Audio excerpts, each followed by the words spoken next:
नमस्कार दोस्तों, मैं सलाहुद्दीन नवेद रोशन राहे के इस नए एपिसोड में आपका स्वागत करता हूं। दोस्तों, आज मैं एक ऐसा अनुभव आपसे शेयर करना चाहता हूं जो कि मैंने पिछले एक साल में एक्सपीरियंस किया है। मेरे पास एक साल में बहुत सारे बच्चे आए, लड़के भी थे, लड़कियां भी थी। दोस्तों, इस अनुभव में मैंने एक ख़ास चीज़ नोटिस की है, वो मैं आपके साथ शेयर करना चाहता हूँ और मैं चाहता हूँ कि आप उससे सीखें, ताकि अगर आपके घर में कोई बेटी ऑटिज्म से ग्रसित है या डेवलपमेंटल डिसऑर्डर से ग्रस्त है, पीड़ित है, तो आप मेरे अनुभवों का लाभ उठा पाएँ, मेरे अनुभवों से फ़ायदा उठा पाएँ, ताकि वो गलती ना करें जो यहाँ पर हुई है।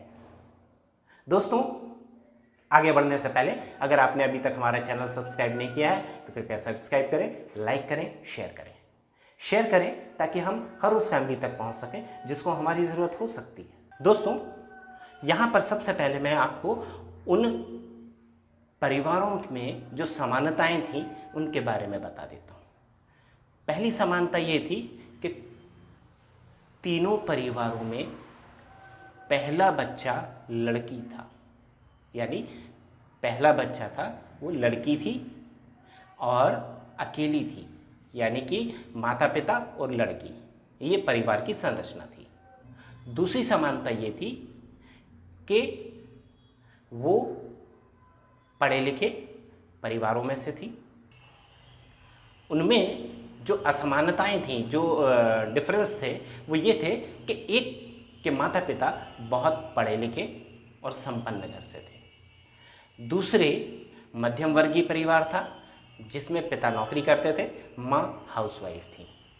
तीसरा ऐसा परिवार था जिसमें पिता प्राइवेट जॉब करते थे, यानी दुकान पे काम करते थे, और माँ हाउसवाइफ थी। सामाजिक आर्थिक परिवेश में थोड़ी भिन्नता थी, लेकिन एक जो सबसे बड़ी चीज़ थी, कॉमन थी, वो ये थी कि तीनों ही परिवारों में बच्ची के ऊपर, यानी कि बेटी के ऊपर माता पिता का कोई नियंत्रण नहीं था। वो अपने पापा की परियां थी, जैसा वो चाहती थी वैसा फैमिली करती थी। अब हम चाहे उनमें आर्थिक सामाजिक डिफरेंस रहा हो, यानी कोई अमीर था कोई गरीब था, या कोई ज़्यादा पढ़ा लिखा कम पढ़ा लिखा था, लेकिन व्यवहार तीनों परिवारों का, फैमिलीज़ का एक जैसा था। तीनों ही फैमिलीज़ बच्ची के लिए एक जैसा बिहेव करती थी। जैसा बच्ची चाहती थी वैसा होता था, बच्ची जैसा करती थी वैसा होता था। बच्ची जब चाहती थी तब सोती थी, जब चाहती थी तब खाती थी, जो चाहती थी वो खाती थी। बच्ची के हिसाब से उनकी दिनचर्या होती थी, उनका डेली रूटीन बच्ची तय करती थी। अब जबकि माता पिता नौकरी में या व्यवसाय में हों तो ये संभव नहीं होता है कि बच्ची के हिसाब से चला जाए, परंतु चलते थे, तकलीफ़ें सहते थे पर चलते थे। वहीं पर मेरे पास कुछ ऐसे परिवार भी आए जिनमें इकलौता बेटा पीड़ित था ऑटिज्म से, और उनमें से अधिकतर ने पूरा प्रयास किया, पूरी थेरेपीज ली, और उनमें से कुछ मेन स्ट्रीम में चले गए, यानी कि सामान्य स्कूलों में अध्ययन कर रहे हैं, पढ़ रहे हैं, कुछ उस प्रोसेस में हैं। यहाँ पर मैं 4 लड़के और 3 लड़कियाँ की बात कर रहा हूँ। इन चारों में से जो बेटा का परिवार है वो सेक्रीफाइस बहुत कर रहा है। जिन परिवारों में बेटा ऑटिज्म से पीड़ित है या अफेक्टेड है, वो परिवार ज़्यादा सिंसियर हैं, वो ज़्यादा मेहनत कर रहे हैं, वो ज़्यादा काम कर रहे हैं, वो इम्प्रूवमेंट के बाद भी परेशान है कि और तेज़ हो जाए। यानी कि बच्चा ग्रो कर रहा है, डेवलप हो रहा है, विद इन 2 मंथ 3 मंथ उसने बोलना शुरू कर दिया विदाउट स्पीच थेरेपी, या और अच्छा कर रहा है विथ स्पीच थेरेपी या विदाउट स्पीच थेरेपी, बढ़िया चल रहा है। उसके बावजूद उसके पेरेंट्स बहुत परेशान हैं। वो दूसरे शहरों से आकर यहाँ रह रहे हैं, दूसरी जगहों से आकर यहाँ रह रहे हैं और मेहनत कर रहे हैं। वहीं पर जो लड़की का परिवार है, जिन परिवारों में बेटियां हैं, वो इतने सिंसियर नहीं हैं। पता नहीं क्यों। मैं उनके बीच में कारण नहीं समझ पाता हूँ क्यों, जबकि तीनों ही बच्चियों में, तीनों ही बेटियों में पूरी संभावनाएं हैं। वो अगर 1 महीने भी पूरी मेहनत कर ली जाए तो बहुत अच्छी तेज़ी से ग्रो करेंगी। ये मेरा अनुभव कहता है। डेवलपमेंटल ट्रैक को पकड़ेंगी और तेज़ी से आगे बढ़ेंगी। लेकिन उनकी फैमिली उसको उस ट्रैक पर लाने में सक्षम नहीं हो रही है। वो उसको इस स्टेज पर नहीं ला पा रहे हैं कि वो डेवलपमेंटल ट्रैक पर आ जाए।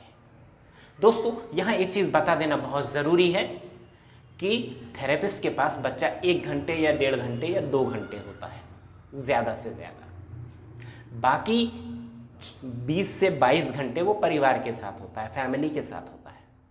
तो अगर हम फैमिली को ही थेरेपेटिक फैमिली में कन्वर्ट कर देते हैं तो रिज़ल्ट 4 गुना बढ़ जाता है। और इसके एग्जाम्पल हमारे पास हैं, इसके प्रमाण हमारे पास हैं। ऐसे पेरेंट्स जिन्होंने हमारे साथ काम किया है और ऐसे बच्चे जिन्होंने हमारे साथ प्रोग्रेस की है। वो ये बताते हैं, वो ये सिखाते हैं कि कैसे इस परिस्थिति से बाहर आया जा सकता है। दोस्तों, मुझे ये बहुत पीड़ा होती है, बहुत तकलीफ होती है कि जब कोई बेटी के माता पिता या बेटी के पेरेंट्स थेरेपीज अधूरी छोड़ देते हैं, महीने 2 महीने एफर्ट्स नहीं कर पाते हैं, या ज्वाइन करते हैं लेकिन मेहनत नहीं करते हैं। क्यों? क्योंकि बेटी को वो रोते नहीं देख सकते, कंट्रोल करना नहीं चाहते हैं या कर नहीं पाते हैं। जो भी वजह है, नुकसान उस फैमिली का होता है, उस बच्ची का होता है। और आप और हम बहुत अच्छे से जानते हैं कि हम जिस समाज में रहते हैं वो समाज लड़कियों की किसी भी कमी को स्वीकार नहीं करता। उसको दुल्हन के रूप में परफेक्ट लड़की चाहिए।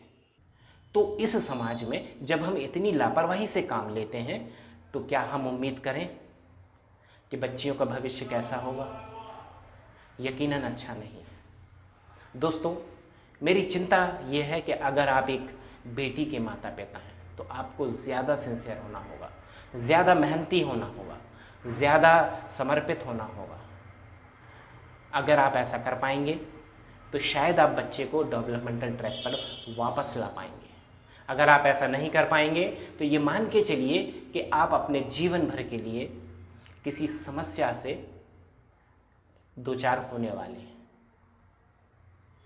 मैं उम्मीद करता हूँ, मैं दुआ करता हूँ कि आप और आपके बच्चे को सही रास्ता मिले, सही जगह मिले, सही डेवलपमेंट मिले और वो ज़िंदगी की उस उच्चतम स्तर पर, उस हाईएस्ट एबिलिटी लेवल पर जा सके जो उसके अंदर है।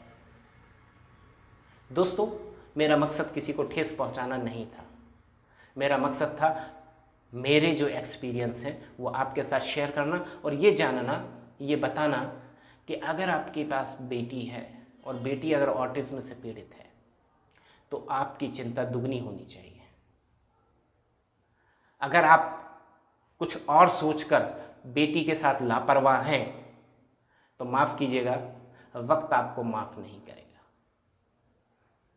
उम्मीद है यह अंक आपके काम आएगा। दोस्तों, अगर आपने अभी तक हमारा चैनल सब्सक्राइब नहीं किया है तो कृपया सब्सक्राइब करें, लाइक करें, शेयर करें ताकि हम हर उस फैमिली तक पहुंच सकें जिसको हमारी ज़रूरत हो सकती है। दोस्तों, हमारे हर नए वीडियो का नोटिफिकेशन पाने के लिए बेल आइकन को ऑल पर प्रेस कीजिए। आप देखते रहिए रोशन राहें। मुझे दीजिए इजाज़त। नमस्कार, जय हिंद।